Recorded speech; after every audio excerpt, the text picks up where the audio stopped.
કેવો response? India ગઠબંધન દ્વારા કોંગ્રેસ પક્ષના ઉમેદવાર તરીકે 5 સાબરકાંઠા લોકસભા સીટમાં મારી પસંદગી કરવામાં આવી છે.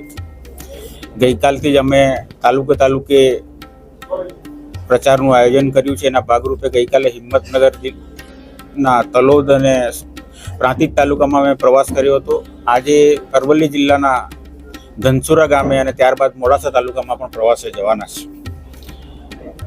અત્યારે કોંગ્રેસ પક્ષમાં એક ઉત્સાહનો માહોલ છે અને આ વખતની લોકસભાની ચૂંટણીમાં સાબરકાંઠા બેઠક 100% કોંગ્રેસ પક્ષ જીતશે એવો આશાવાદ અને ઉન્માદ કાર્યકરોમાં અને આગેવાનોમાં દેખાઈ રહ્યો છે.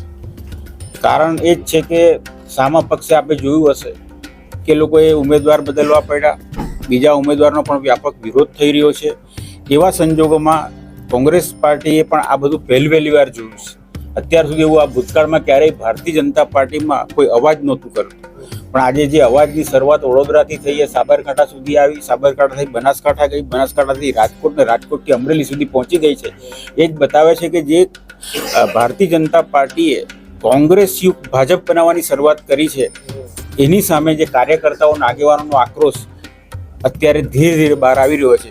પણ મને એવું લાગે છે કે 7 મે આવશે ત્યાં સુધીમાં તો એ વિસ્ફોટનું સ્વરૂપ પકડશે અને એના કારણે ઘણા બધા સમીકરણો ગુજરાતમાં બદલાઈ જાય તો નવાઈ નહીં પામતા એવું વાતાવરણ આજે થઈ રહ્યું છે. અને કોંગ્રેસ પક્ષે જે ઉમેદવારો પણ પસંદ કર્યા છે એ એવા મજબૂત ઉમેદવારો પસંદ કર્યા છે કે જે આજે એને કારણે પણ ભારતીય જનતા પાર્ટી બેકફૂટ પર આવી ગઈ હોય એવું લાગી રહ્યું છે.